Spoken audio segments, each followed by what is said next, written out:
Sebelum menonton, jangan lupa like, subscribe, dan tekan tombol lonceng. Selamat menyaksikan. Halo teman-teman semua, apa kabar? Jumpa lagi bersama saya Ruby Herman di program Rahasia Investasi Sukses. Nah, program ini tentunya berkolaborasi dengan Eljon TV dan saya nggak sendirian, ada juga Yunike Suwandi Putri Bumi 2021 Indonesia. Halo Yunik, apa kabar?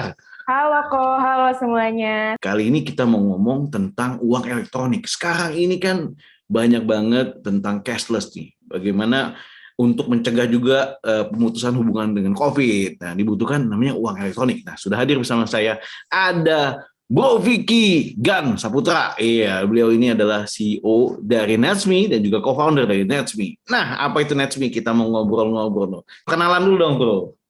Oke, halo semuanya. Nama saya Vicky.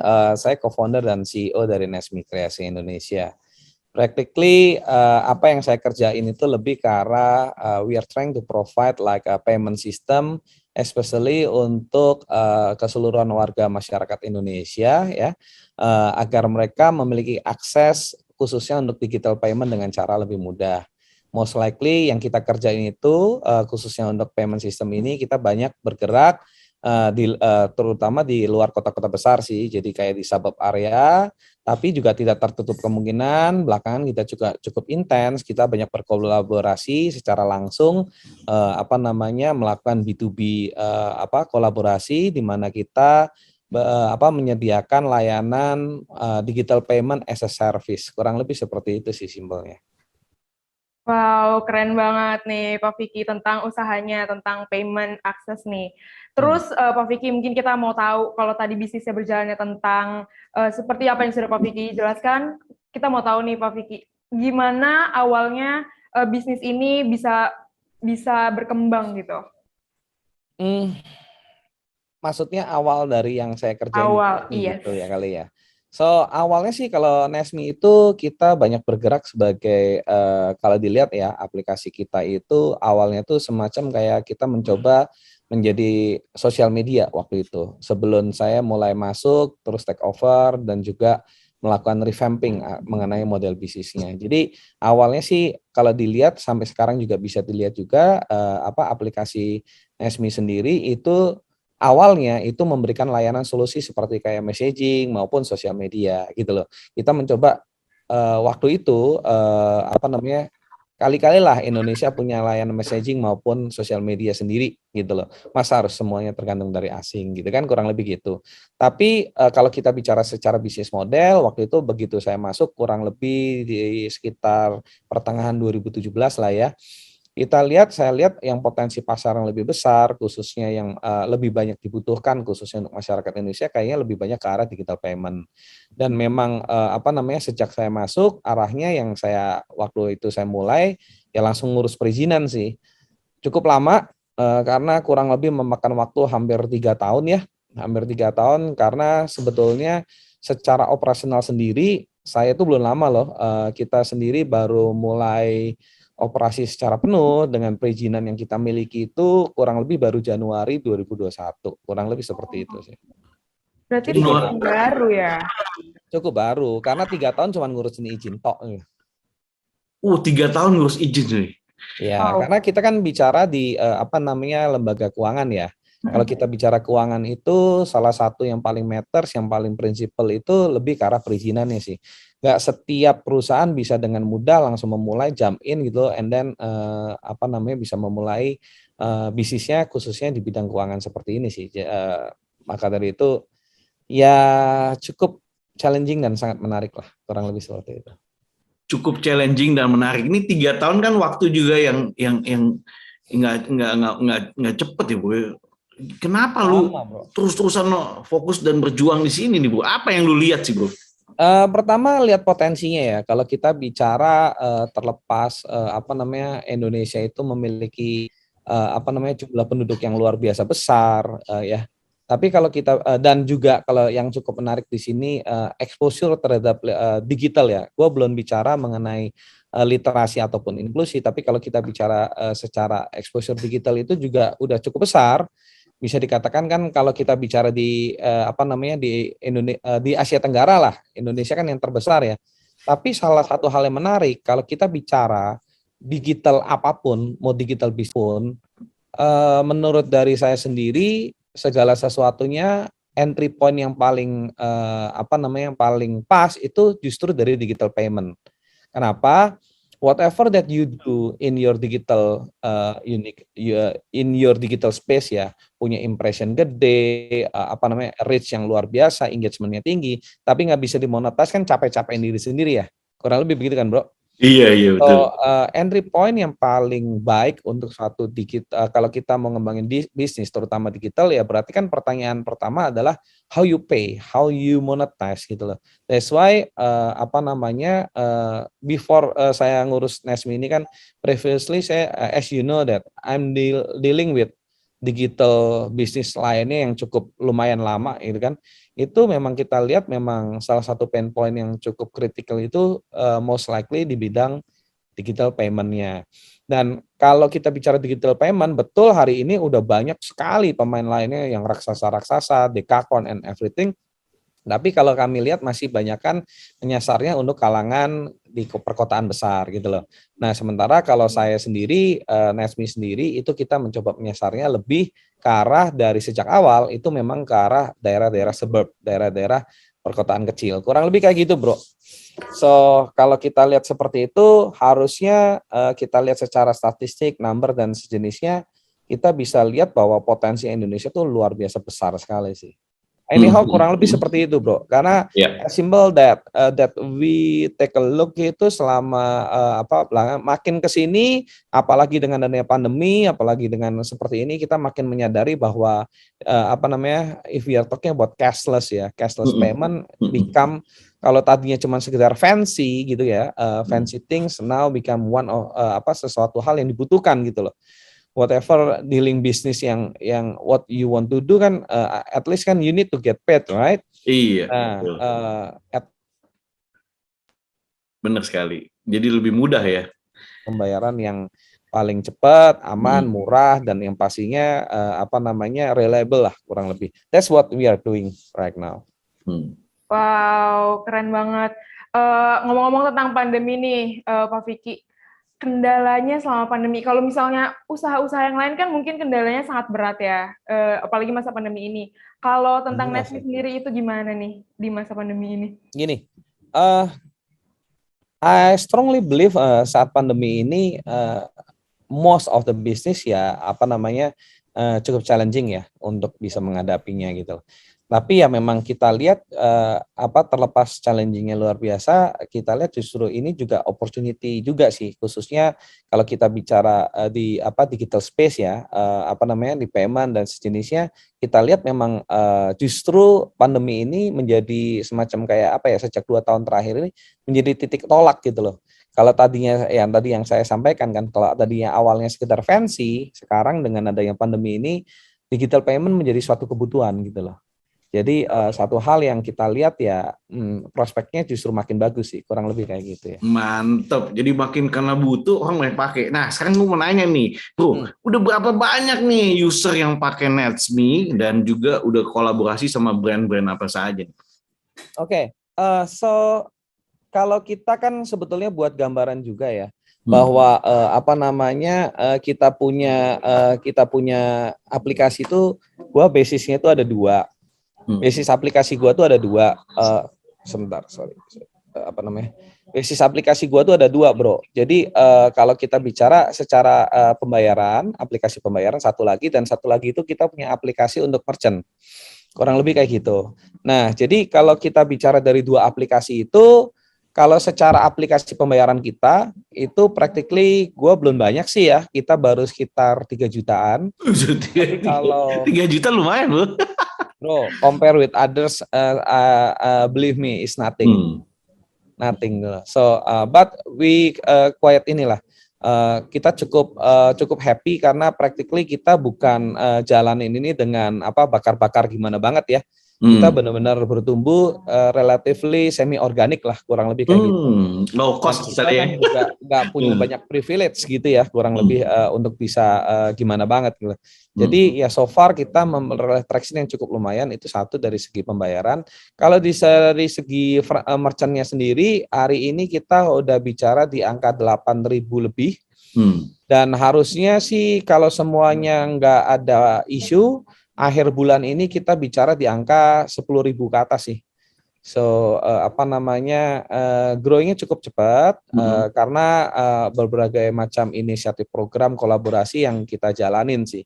Jadi misalkan contoh kalau tadi ditanyakan sekalian mau jawab ya, kita bicara untuk kolaborasi secara korporasinya gitu. Ada beberapa kemitraan strategis yang kita jalanin, misalkan contoh sama Mustika Ratu Group gitu ya, Yayasan Putri Indonesia ya, dengan mereka. And then kita juga sama Mitra 10 dan juga kita banyak banget sama pemerintah daerah untuk khususnya pengembangan desa-desa digital. Nah, yang terakhir kita juga lagi cukup intens mencoba bantu untuk Jackpreneur. Jadi mungkin misalkan notice ya, kalau di Jakarta itu kan ada program Jackpreneur yang luar biasa banget tuh untuk membantu para UMKM. Nah, kita mencoba membantu nggak cuma sekedar memberikan solusi pembayaran digitalnya semata, tapi kita juga bantu agar pihak pembinanya, khususnya Pemprov DKI-nya ini, selaku Jackpreneur ini bisa ikut untuk bisa memonitor secara langsung, jadi hand to hand ya sama binaannya. Jadi harapannya manajemennya itu ataupun pengembangan usahanya itu menjadi lebih berkembang dan lebih baik lagi. Because we believe that if you cannot measure, you cannot manage, right? So itu beberapa hal yang kita coba deliver. Kurang lebih gitu sih bro. Kita baru 1 tahun lah ya kurang lebih. Tapi so far yang udah running seperti itu. Dan sama satu lagi, kita juga ikut berkolaborasi untuk mendukung perusahaan satu lagi itu ITDC, Indonesia Tourism Corporation Development, yang tahu lah ya, yang di Bali itu ya, Nusa Dua. Hari ini kan mereka ada hajatan MotoGP, gitu kan? Nah itu kebetulan kita juga dipercaya, juga support dukung, memberikan solusi nggak cuma sekedar digital payment service, tapi juga overall ekosistem platformnya gitu loh. Jadi kita memberikan support teknologi di situ, sehingga harapannya pelaksanaan MotoGP kali ini itu bisa berlangsung dengan lebih lancar lah dengan dukungan teknologinya. Kurang lebih kayak gitu. Wow, di Mandalika tuh Bu ya? Yoi. Semua pakai NetSme ya Bu? Wah, mantap. Ini beda nih, beda lagi. Jadi pola pengembangan bisnis kita ini kita nggak seperti itu. Tadi yang sebagaimana gue sampaikan, kita kan selain menggunakan aplikasi yang kita miliki sendiri, kita juga ada layanan khususnya terhadap kemitraan korporasi kami, bentuknya payment system as a service gitu ya. Jadi di situ bukan SME yang nongol, tapi dari pihak korporasi mitra kita gitu loh. Jadi kayak misalkan contoh ITDC, kita mendukung mereka kan, kita coba dukung bantu bangun aplikasi namanya Explorin gitu ya. Kita di balik layar, jadi sebagai back end infrastrukturnya, kurang lebih seperti itu. Dan apalagi dengan teknologi QRAS, Kris lah ya, kalau familiar, Kris yang dari Bank Indonesia yang lisensinya juga kami miliki, itu memungkinkan kita nggak harus ngotot. Kalau dulu misalkan kalau kita bicara digital bisnis dulu kan maksain gimana caranya membangun ekosistem sendiri, betul ya? Nah tadi kalau ingat di awal gue sharing mengenai hari-hari ini membangun ekosistem itu penting, menjadi satu hal yang penting. Tapi kalau nggak membangun sendiri, I strongly believe you need like a huge amount of investment, right? So yang kita coba develop adalah gimana caranya kita membangun ekosistem based on the collaboration, bro. Jadi membuat agar aligning the interest setiap stakeholder, memungkinkan mereka ini bisa kita bangun satu ekosistem yang saling menguntungkan, ya kan? Kita bisa majunya bareng-bareng. Nah itu yang challenging bro, tapi so far kita cukup bersyukur dapat tanggapan yang cukup menarik, dan terutama ya kita lebih banyak mendevelop based on the Kris, lisensi Kris yang Bank Indonesia berikan buat kita sih. Nah dengan itu kan kalau dulu misalkan contoh I strongly believe kan kan untuk bisa bayar you need to install NetSme, right? Sekarang kayak misalkan contoh if you want to pay me gitu kan, what I need just elektronik kayak buat bayar e-tol gitu kan. And then gua modified gitu kan. Kelihatan nggak QR-nya, bro? Kelihatan. Nah, ya kan? Iya. Dengan QR seperti ini aja, you don't need to install aplikasi NetSme, bro. Oh, udah. Right? Kalau dulu untuk bisa gue mengakses atau memberikan layanan pembayaran digital itu you need to install Nesmi, right? Iya. Sekarang dengan adanya program KRIS dari BI ini, dari Bank Indonesia ini, memungkinkan setidaknya kalau dari perhitungan gua kurang lebih 120 juta penduduk Indonesia bisa mengakses pembayaran ini. Why? Kenapa? Karena simple, KRIS ini yang dari Bank Indonesia ini memungkinkan sekitar 70 perusahaan yang bergerak di bidang keuangan baik perbankan maupun non-bank itu bisa melakukan pembayaran secara langsung tanpa harus bikin coding-coding lagi, bro. Jadi kalau dulu kan you need payment gateway to do like a cross payment among the platform, right? Right now don't need. What you need is just a payment system, especially dengan KRIS ya dari Bank Indonesia itu sendiri. What you need ya udah gimana caranya melakukan inovasi based on KRIS, itu yang kita lakuin. Jadi kita coba masuk cari berbagai macam solusi yang memang menjadi kebutuhan gitu loh untuk satu ekosistem berkembang lebih lanjut gitu, bro. Jadi keren. For example like yang kita solusi berikan untuk Putri Indonesia ya. Kayak kemarin itu kita menjadi salah satu case study yang dipakai oleh Bank Indonesia. Jadi Bank Indonesia tuh tahun ini punya program namanya 15 juta pengguna KRIS, bro. Ya, kalau tahun lalu tuh kan programnya Indonesia tuh 12 juta merchant KRIS. Itu Bank Indonesia tembus tuh, bro. Jadi per akhir tahun 2021 itu merchant KRIS se-Indonesia itu 15 juta.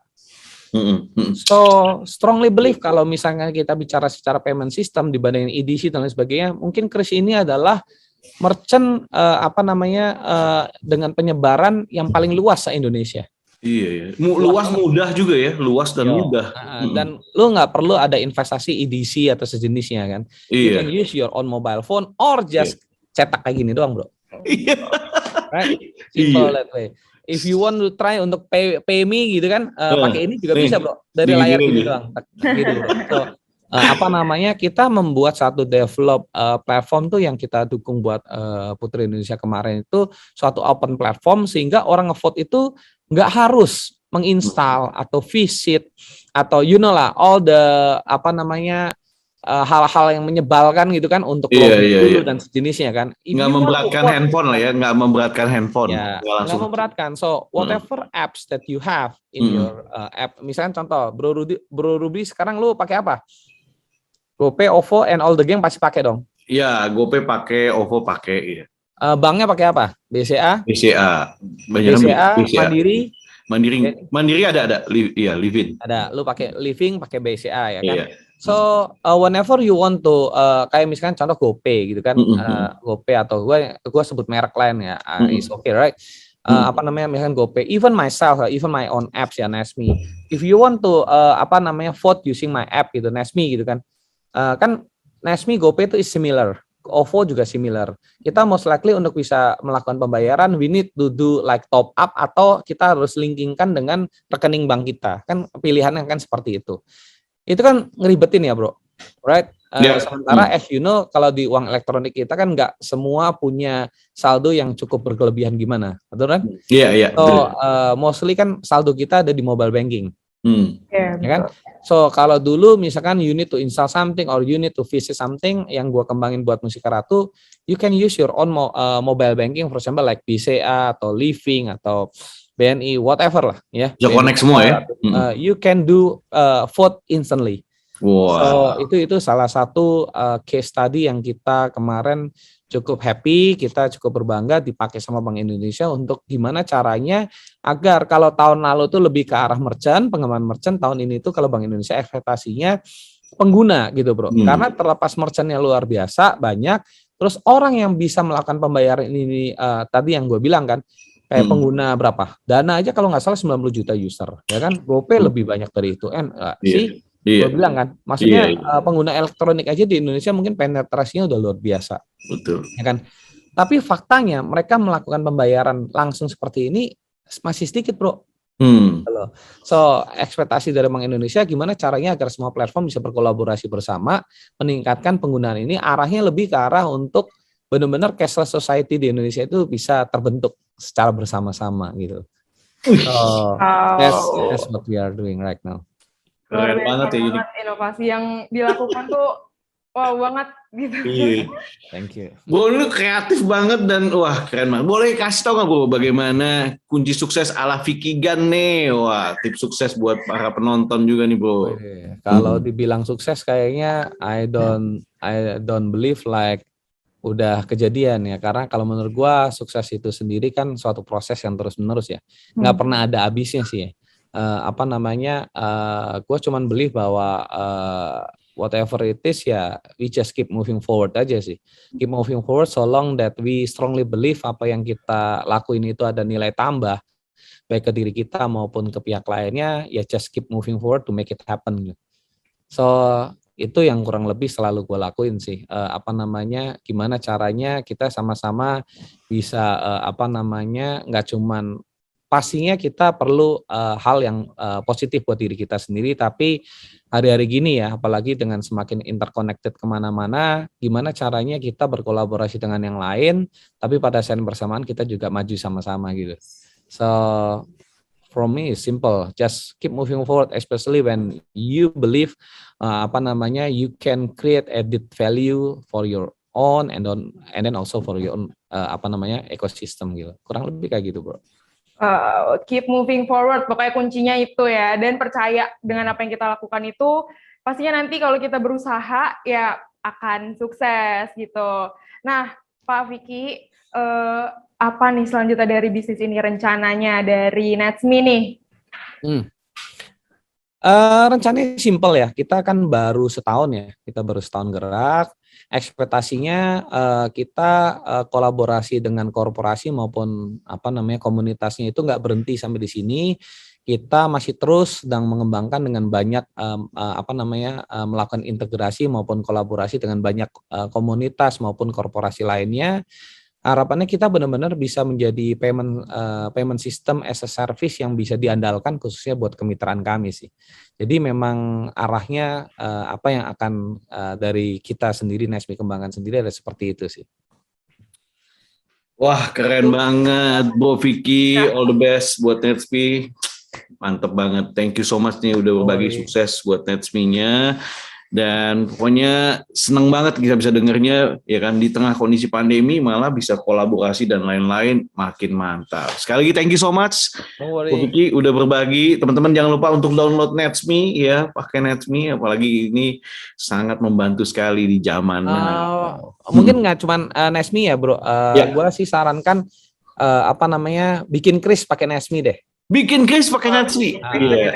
Kris itu yang kita kembangkan nggak cuma untuk your own business, but for example if you want to have your own kris, karena kris itu once you bikin itu is your own. Like kalau sekarang ada lagi ngomong NFT-an gitu ya. Iya.